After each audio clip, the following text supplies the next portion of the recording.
வணக்கம் நண்பா, எப்படி இருக்கீங்க? மனசே ரிலாக்ஸ் வித் கணேஷ் சேனலுக்கு சப்ஸ்கிரைப் பண்ணுங்கள்.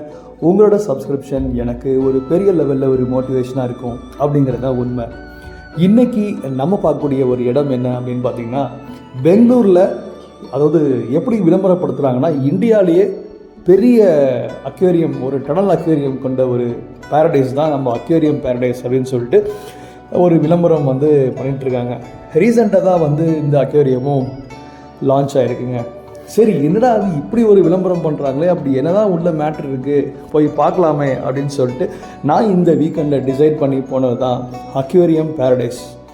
கிட்டத்தட்ட வீக்கெண்ட்ஸில் அவ்வளோ ஃபுல்லாக இருக்குது. ஏன்னா பக்கத்தில் ஃபன் வேர்ல்டு இருக்குது, ஸ்னோ சிட்டி இருக்குது. இப்படி ஒரே ஒரு கேம்பஸ்லேயே எல்லாமே இருக்குங்க. Fun world, water park, snow city, அதுக்கப்புறம் இந்த அக்வேரியம் எல்லாமே ஒரே சென்டரில் ஒரு வேறு லெவலான ஒரு லொக்கேஷன். நம்ம வீக்கெண்ட் ஸ்பாட்டுக்கு, முக்கியமாக சில்ட்ரன்ஸுக்கு இது ஒரு எக்ஸைட்டிங்கான ஒரு லொக்கேஷனாக தான் இருக்கும். நம்ம பெங்களூரில் உள்ளே என்ட்ரானோடனே ஒரு பிரமிட் ஸ்டைலில் வேறு லெவலில் அந்த ஆம்பியன்ஸே இருக்குங்க.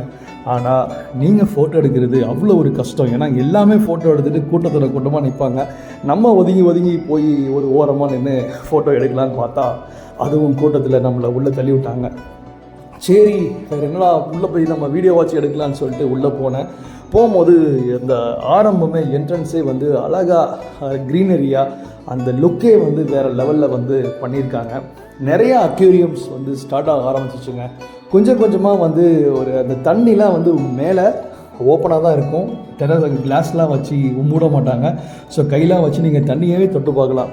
அந்த அளவுக்கு தான் அந்த அக்வேரியம் மெயின்டைன் பண்ணியிருக்காங்க. பட் ஃபுல்லாக செக்யூரிட்டி இருப்பாங்க. நீங்கள் என்ஜாய் பண்ணிவிட்டு போயிட்டே இருக்கலாம். நீங்கள் அந்த அக்வேரியமை டிஸ்டர்ப் பண்ணாமல் நீங்கள் வெளியிலேருந்து அந்த ஃபிஷ் இதெல்லாம் வீடியோ எடுத்துகிட்டு ஃபோட்டோ எடுத்துகிட்டு உங்களுக்கு என்னெல்லாம் அந்த ஒரு கிளிப்பிங்ஸ்லாம் பண்ணணுமோ பண்ணிவிட்டு ரீல் பண்ணிவிட்டு நீங்கள் பாட்டுக்கு ரசிச்சுட்டே போயிட்டுருக்க வேண்டியதான். என்ன ஒரே ஒரு விஷயம் அப்படின்னா, நிறையா அக்வேரியம்ஸ் நிறையா ஃபிஷ்ஷஸ் வச்சுருக்காங்க. ஸ்டார் ஃபிஷ்ஷஸ் வச்சுருக்காங்க. என்னென்னமோ ஸ்பீஷீஸ்லாம் வச்சுருக்காங்க. பேர் தெரியாத ஃபிஷ்ஷஸ்லாம். அதெல்லாம் கொஞ்சம் அந்த நேம் போட்டு எந்த கண்ட்ரியில் சேர்ந்தது, ஆரிஜின் என்ன, ஏதாச்சும் ஒரு இன்ஃபர்மேஷன்ஸ் கொடுத்துருந்தா இன்னும் நல்லா இருந்திருக்கும் அப்படின்னு தான் என்னோடய ஒரு கருத்து. ஏன்னா நிறையா ஸ்பீஷீஸ் இருக்குது, நிறைய அக்வேரியம்ஸ்லாம் போட்டிருக்காங்க, ஃபிஷ்ஷஸ்லாம் நிறையா போட்டிருக்காங்க. ஆனால் என்ன நேமுன்னு தெரியல, என்ன மாதிரி ஒரு வெரைட்டின்னு நம்மளுக்கு தெரியல. அது ஒன்று தான் சின்னதாக ஒரு இன்ஃபர்மேஷன் லேகிங்காக இருந்துச்சு. மற்றபடி வேறு லெவலில் இருந்துச்சுங்க. கண்ணுக்கு குளிர்ச்சியாக நிறைய அழகழகான மீன்கள். நம்ம வீட்டில் வச்சு பார்க்கக்கூடிய சில மீன்கள்லாம் நம்ம கடைக்கு போனால் இவ்வளோ தான் வெரைட்டி இருக்குன்னு நான் நினச்சிட்டு இருந்தேன். ஆனால் இங்கே வந்ததுக்கப்புறம் தான் எவ்வளோ வெரைட்டிஸான மீன்கள் இருக்குது. கடலுக்கு அடியில் இவ்வளோ ஒரு அழகான ஒரு உலகம் இருக்குது அப்படிங்கிறது எனக்கு தெரிய வந்துச்சு.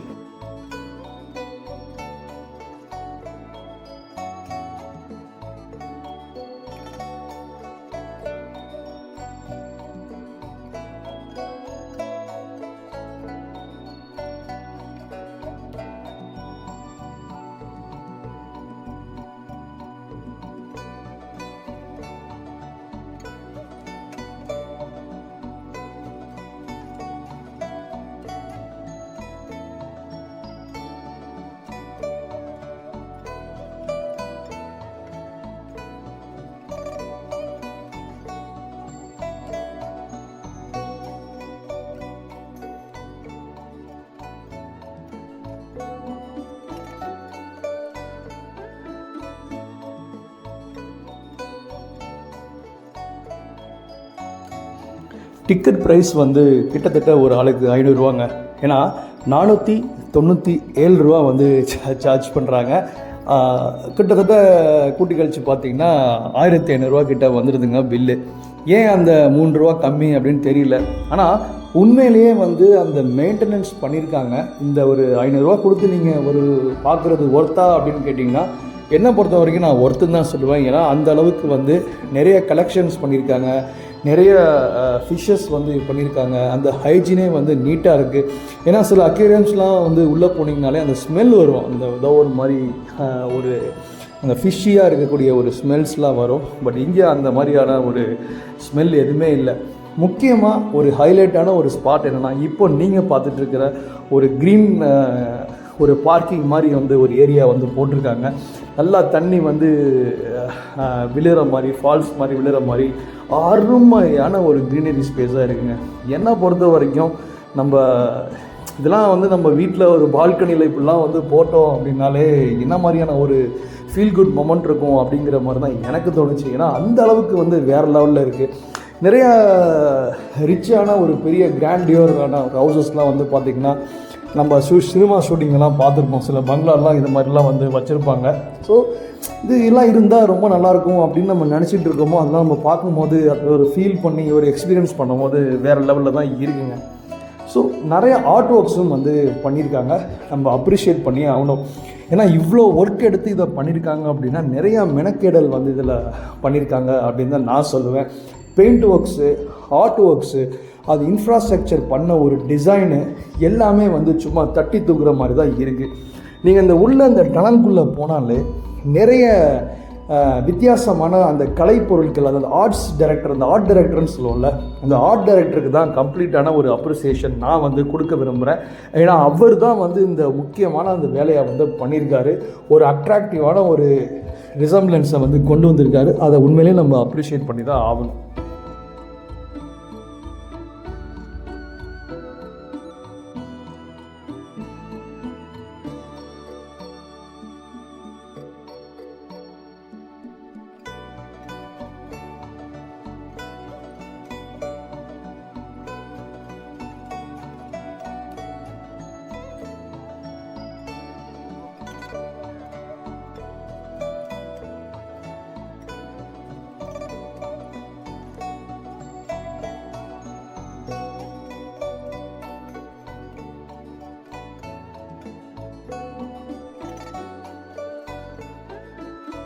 இந்த 5 ரூபாக்குள்ளே வந்து ஒரு ஸ்பெஷல் ஷோ வந்து பண்ணியிருக்காங்க.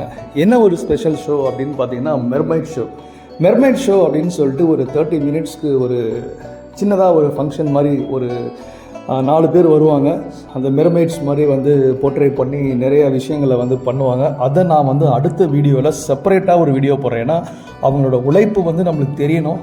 இந்த ஒரு 15 நிமிஷத்தோட ஒரு 4 நிமிஷம் ஆட் ஆகிடக்கூடாது அப்படிங்கிறத நினச்சி தான் நான் செப்பரேட்டாக ஒரு வீடியோ அதுக்குன்னு போடுறேன். நெக்ஸ்ட் வீடியோ நீங்கள் மறக்காமல் அதை பாருங்கள். ஏன்னா ரொம்ப அருமையாக இருக்குது.